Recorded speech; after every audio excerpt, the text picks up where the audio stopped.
नमस्ते विद्यार्थी मित्रांनो. वर्ग 7वा स्कॉलरशिप विषय गणित यामधील एक्झरसाइज 16.3 या व्हिडिओमध्ये आपण बघणार आहोत. हा व्हिडिओ बघण्याच्या अगोदर 16.1 आणि 16.2 हे जे एक्झरसाइज आहेत हे दोन्ही सॉल्व्ह करा, म्हणजे यामधील प्रश्न तुम्हाला समजणे आणखीन सोपे जाईल. Question number 1. In the figure, ह्या फिगरमध्ये O is the centre of the circle. O is the center of the circle. Measure of angle ROQ. Measure of angle ROQ equals to 110. 110 दिलेला आहे. Find the measure of QPT. QPT म्हणजे हा इकडचा जो angle आहे हा angle आपल्याला विचारलेला आहे. QPT. आता या फिगरमध्ये बघा, हा जो अँगल आहे कोणता अँगल RPQ. अँगल RPQ हा अँगल काय आहे? इन्स्क्राइब्ड अँगल आहे. सॉरी, इन्स्क्राइब्ड अँगल हा ह्या आर्कमध्ये, आणि ह्या अँगलचं जे मेजरमेंट असतं ह्या आर्कच्या हाफ असतं. आर्कच्या हाफ असतं, किंवा हा जो सेंट्रल अँगल आहे या सेंट्रल अँगलच्या हाफ असतं. म्हणजे हा जर समजा 110 सेंट्रल अँगल असेल तर ह्या आर्कचं मेजरमेंट सुद्धा किती असतं? 110. आणि हा जो इन्स्क्राइब अँगल आहे it is a half of this arc, म्हणजे त्याचं किती येईल? 110 अपॉन 2 दॅट इज 55. म्हणजे हा जो इकडचा अँगल आहे हा अँगल असणार आहे 55. हा अँगल असणार आहे 55 इकडे.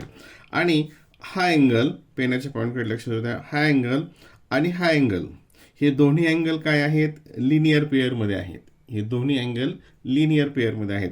म्हणजेच ह्या दोघांची ॲडिशन किती असणार आहे? 180 डिग्री. त्याचपैकी हा जर 55 असेल तर मग हा किती असेल? 180 मायनस 55.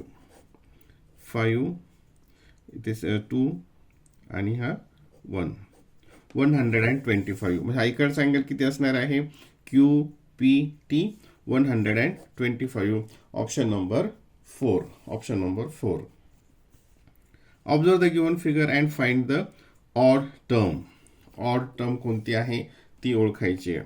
आता बघा, मेजर ऑफ अँगल ACB.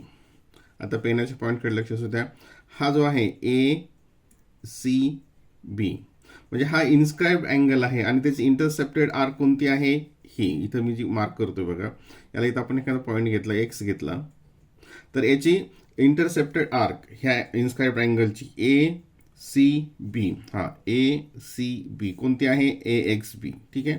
नंतर major of angle ADB. ADB तो पण कुठे आहे? इंटरसेप्टेडमध्ये, याच्यामध्ये, ह्याच आर्कमध्ये. नंतर CEB. आता CEB हा कुठं आहे? ह्या आर्कमध्ये, इकडच्या. ठीक आहे. आणि हा म्हणजे हे आणि हे दोन्ही एकाच आर्कमध्ये आहेत. आणि हा जो आहे BFA बघा, BFA म्हणजे हा सुद्धा, म्हणजे हा पहिला, हा वाला पहिला, दुसरा आणि हा चौथा, हे काय आहेत? Inscribed angle in a same arc. Same आर्कमध्ये आहेत. म्हणजे हे काय? तिन्ही अँगल इक्वल आहेत. यांचं मेजरमेंट काय असेल? इक्वल. आणि हा मात्र ऑड आहे, तो त्याच्या गटामध्ये बसत नाही. AC is the diameter of the circle. Question 3. B is any point on the circle. Find the false statement from the following. आता आपण अशी एक फिगर ड्रॉ करूयात. एक सर्कल आहे. ठीक आहे. नंतर जे डायमीटर दिले AC, centre AC is the diameter. ठीक आहे. AC diameter. B is any point on the circle. हा इथं B पॉइंट आहे, सर्कलवरचा एक कोणताही पॉइंट आहे. Find the false statement. त्यातलं चुकीचं स्टेटमेंट कोणतं आहे ते ओळखायचं आहे. Angle BCA. आता अँगल B म्हणजे आपल्याला इथं हे जॉईन करावं लागतील. आता हा जेव्हा होतो तर आता हा जो अँगल आहे वरचा, हा कशामध्ये इन्स्क्राइब आहे? तर ही जे आहे सेमी सर्कल, हे 180 म्हणजे हा किती असतो? हा 90 डिग्री असतो. हे तुम्हाला माहिती आहे. हा किती असतो? 90 डिग्री. आता याचं मेजरमेंट आपल्याला माहीत आहे काय? नाही. बघा, फक्त हे कळेल की हे 90 डिग्रीपेक्षा हे दोन्ही अँगल हे दोन्ही अँगल, हा अँगल आणि हा अँगल, या दोन्ही अँगलची ॲडिशन 90 असणार आहे, कारण तिघांची मिळून किती असते 180. हा जर 90 असेल, ह्या दोघांची ॲडिशन ही काय असेल 90 असेल, म्हणजे हे 90पेक्षा लहान असतील. हे एक कन्फर्म झालं. पहिलं बघा, major of angle BCA is less than 90. BCA less than 90 हे बरोबर आहे. हा इथचे मेजरमेंट 90पेक्षा कमी असेल. Triangle BCA is acute angle triangle. आता ॲक्यूट अँगल ट्रायंगल कशाला म्हणतात, की ज्याचे सर्व जे अँगल्स आहेत हे ॲक्यूट असतात. ॲक्यूट म्हणजे 90 डिग्रीपेक्षा कमी असतात. म्हणजे सर्वांची जी मापं आहेत ही 90 डिग्रीपेक्षा कमी असतात, त्यामुळे त्याला आपण ॲक्यूट अँगल ट्रायंगल म्हणतो. परंतु हे ट्रू आहे काय, नाही, हे चुकीचं आहे. कारण इथं हा जो आहे हा एक 90 डिग्रीचा आहे. म्हणजे ॲक्च्युली हा जो ट्रायंगल आहे हा राईट अँगल ट्रायंगल आहे. हा राईट अँगल ट्रायंगल आहे. म्हणजे triangle BCA is an acute angle triangle, हे स्टेटमेंट फॉल्स आहे. Option number 2. पुढच्या वाटल्यास बघूयात. CAB लेस दॅन 90 डिग्री, याचा 90 डिग्रीपेक्षा कमी आहे. मेजर ऑफ आर्क ABC हा सेमी सर्कल आहे, म्हणजे हा 180, हे पण ट्रू आहे. म्हणजे आपल्याला कोणतं स्टेटमेंट पाहिजे, false. Option number 2. Question number 4. In the figure measure of angle ACD. बघा, ACD हा टोटल, हा 65 इथं दिलेला, हा इकडचा, हा एवढा ACD 65. फाइंड CBD आणि याचं मेजरमेंट तुम्हाला फाइंड आउट करायचं आहे. आता बघा, हा जर इथं हे खून बघा, इथं हे मार्क बघा, ही साईड आणि ही साईड कॉन्ग्रंट आहेत, इक्वल आहेत. म्हणजे त्याच्या पायाजवळचे, बेस जवळचे अँगल सुद्धा काय असतात, हे इक्वल असतात. म्हणजे हा अँगल किती असणार आहे, हा 65 असेल तर हा पण किती असणार आहे, 65 असणार आहे. हा जर 65 असेल, हा 65. आता आपल्याला अँगल हा काढायचा आहे, आणि हा कशामध्ये इन्स्क्राईब आहे, ह्या आर्कमध्ये. या आर्कमध्ये खालची जी आहे ना ही बघा, हे आपण असं वाटलं इथं वाढवलं तर ही हा पेन हा, ठीक आहे. आता ह्या अँगलचं मेजरमेंट किती असेल, ह्या अँगल म्हणजे ट्रायंगल ADC मध्ये तिघांची बेरीज किती असते, 180. त्यातली ह्या दोघं आहेत 65, म्हणजे 65 यांची ॲडिशन किती झाली, 0, थोडं अंतरावर घेतो, 6, 12, 130. आणि मग या तिघांची ॲडिशन 180 असते. त्यापैकी दोघांची आहे 130. मग हा जो वरचा आहे A, याची किती येईल, 180 - 130, याला 8 - 3 5 0. म्हणजे हा जो आहे हा आला 50. हा 50 आला. आता हा जो अँगल आहे इन्स्क्राईब्ड इन दिस आर्क, ह्याच्यामध्ये आहे, इंटरसेप्टेड बाय दिस आर्क, आणि हा अँगल सुद्धा intercepted by this arc, same आर्कमध्ये आहेत, म्हणून हा 50 असेल तर हा सुद्धा किती असेल, 50. कोणता विचार आपला, CBD 50 degree. Option number 2. Question number 5. What is the cost of fencing a circular garden of radius 35 meter with 4 rounds of wire if the wire cost ₹44 per meter? असे उदाहरण तुम्ही शाळेच्या पुस्तकामध्ये सोडवलेले आहेत.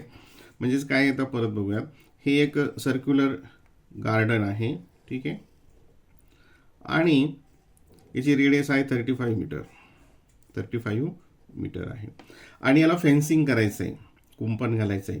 कुंपण घालायचं म्हणजे जी तार असेल, वायर असेल, हे इथून स्टार्ट केलं, इथून घेतलं, इथपर्यंत आलं. हा एक राऊंड झाला. किती राऊंड करायचे आहेत, 4. हा दुसरा राऊंड, हा तिसरा राऊंड, आणि हा 4 राऊंडचं वायर आपल्याला करायचं फेन्सिंगसाठी. आता मग याची कॉस्ट जी आहे, आता 1 राऊंड म्हणजेच काय असतं, circumference of the circular garden, त्याची सर्कम्फरन्स असते, त्याचा परिघ असतो. आणि त्याला 4 राऊंड, मग त्या किती वायर लागेल, तर मल्टिप्लाय बाय 4, कारण ते 4 राऊंड्स करायचे आहेत, आणि तितकं मीटर वायर लागेल. आणि एका मीटरची कॉस्ट आहे 44 पर मीटर. म्हणजे त्याला कितीने मल्टिप्लाय करावं लागेल, 44ने. म्हणजे टोटल वायर काढल्यानंतर रेट आहे 44 रुपीज पर मीटर, आणि मग त्याला 44ने आपल्याला मल्टिप्लाय करावं लागेल. यासाठीचा फॉर्म्युला काय होतं बघा, कॉस्ट ऑफ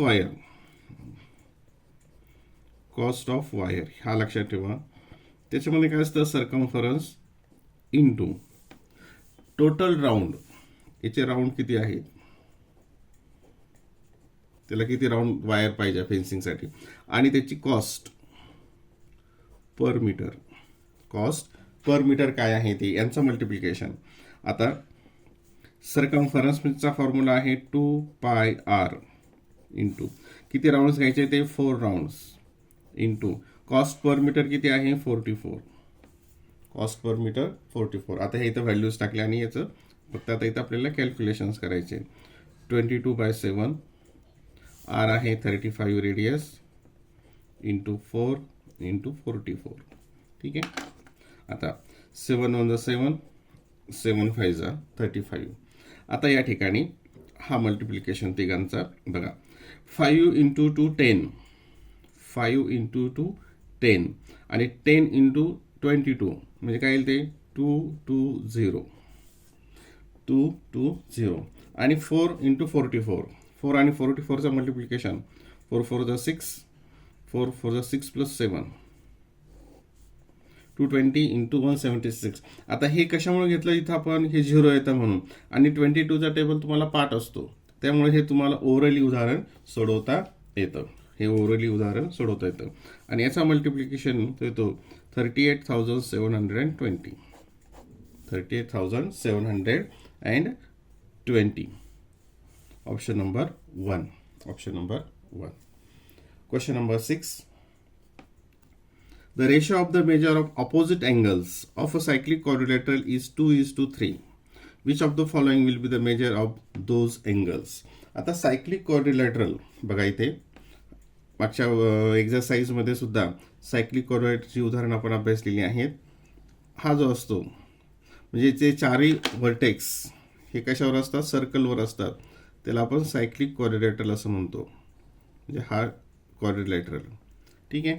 आणि यांची प्रॉपर्टी काय असते, जे अपोजिट अँगल्स असतात ते काय असतात, सप्लिमेंटरी असतात, म्हणजे त्यांची ॲडिशन ही असते 180 डिग्री. मग आता हा आहे 2x याला केलं आणि हा आहे 3x, कारण ते रेशोमध्ये 2:3 मध्ये आहे, म्हणजेच 2x प्लस 3x यांची ॲडिशन किती असणार आहे 180. 2x plus 3x is equals to 180, 5x equals to 180, x equals to हे डिवाइड होईल 180 डिवायडेड बाय 5, 5 3 15, इथं 3 आलं आणि 5 6 x ची व्हॅल्यू आली 36 डिग्री, x ची व्हॅल्यू 36. मग त्या अँगल कोणतं येतील 2x आणि 3x आहे ना.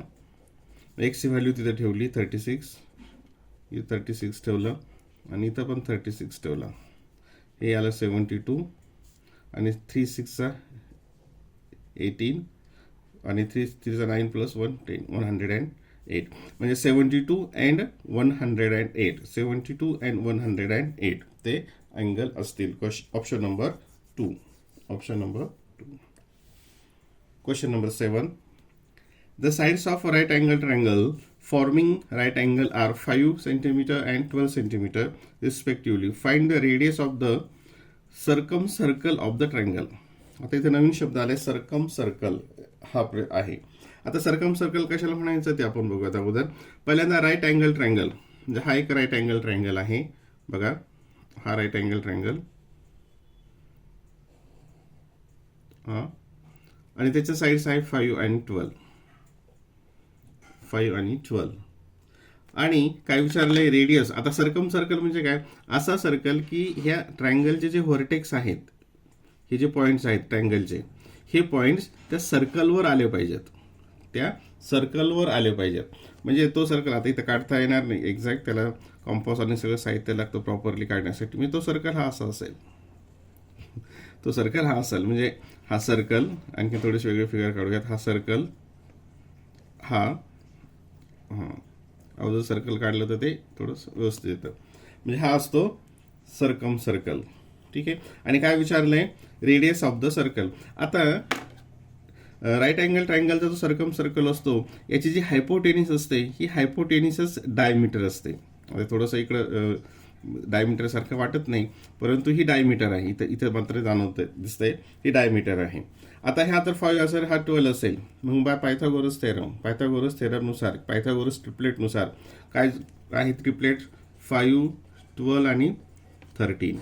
याचा स्क्वेअर केला, याचा स्क्वेअर केला, दोघांची ॲडिशन केली, त्याचा स्क्वेअर रूट काढला तर हे उत्तर येतं. हा आहे 13.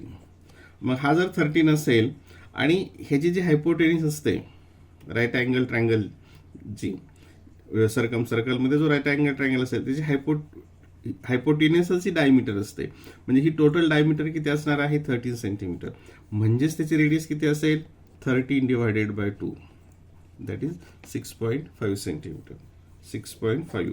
Option number 1. Option number 1. Question number 8. In the figure segment AB is the diameter. AB is the diameter. ठीक आहे, AB डायमीटर आहे. Major of angle CAB 50. CAB हा 50 आहे. What is the major of angle CDA. CDA याचं major आपल्याला काढायचं आहे. CDA पेनाचे pointed लक्ष असू द्या. आता हा जो इन्स्क्राईब आहे हे कशामध्ये आहे, हे आर्कमध्ये आहे. मग ह्या आर्कचं जर मेजरमेंट मिळालं तर आपल्याला हा अँगल लगेच कळेल. आता हा 50 आहे, हा म्हणजे याची ही इंटरसेप्टेड आर्क कोणती असेल समोरची, ही किती असणार आहे याच्या दुप्पट, म्हणजे ती असेल 100. ही इथली हा जी आर्क आहे ही किती असेल याच्या दुप्पट असते. मागच्या उदाहरणामध्ये आपण पाहिलं 100. मग आता ही जी इकडची आहे एवढी, ही टोटल आहे हा सेमी सर्कल. हा टोटल असतो 180, त्यातली ही गेली 100, म्हणजे ही किती असणार एवढी 80. ही AC एवढी किती असणार आहे 80. आणि हा जो अँगल इन्स्क्राईब अँगल आहे इंटरसेप्टेड बाय दिस आर्क, हा काय असतो याच्या हाफ असतो. म्हणजे हा 80 असेल तर हा अँगल किती असणार आहे 40. किती असणार आहे 40. जसं इथे हा 50, हा 100, मग हा 40, हा 80, म्हणजेच ह्या अँगलचं मेजरमेंट किती असेल 40 degree. Option number 3. Question number 9. The radius of a circle with center O is 6 centimeter. Point P lies on the plane of the circle. आता आपण फिगर एक ड्रॉ करूयात. असाच प्रश्न मागच्या एक्झरसाइजमध्ये सुद्धा आलेला आहे. हे सर्कल ड्रॉ केलं आणि याची रेडियस आहे O is the centre and he radius 6 आहे. ठीक आहे, रेडियस 6 आहे टोटल. आता OP म्हणजे O पासून P पर्यंतचा एक पॉईंट आहे की ज्याचं लेंथ आहे, त्याचं डिस्टन्स O पासून आहे 4.5. आता हे जर समजा टोटल 6 असेल तर जो P पॉईंट आहे हा इकडं पाठीमागं कुठंतरी असेल इथे, आहे ना. म्हणजे हा P पॉईंट इथं असेल, P पॉईंट इथं असेल आणि मग हे अंतर होईल 4.5. ही फिगर झाली. Find the position of the point P with respect to the circle. आता सर्कलच्या संबंधाने ह्या पॉईंटची पोझिशन काय असेल. पहिलं ऑन द सर्कल, सर्कलवर आहे का नाही, तो आतल्या बाजूला आहे. In the interior of the circle, yes, ह्या इंटेरियर पार्ट जो आहे सर्कलचा अंतर्भाग त्याच्यामध्ये तो आहे. पुढचं ऑप्शन काय आहे, the exterior of the circle, सर्कलचे एक्सटेरियर म्हणजे बाहेर आहे काय, नाही, तो आतमध्येच आहे. कॅनॉट बी कन्क्लुडेड, डेफिनेटली आपण कन्क्लूड करू शकतो तो आतल्याच भागात आहे. म्हणजेच option number 2 is the answer.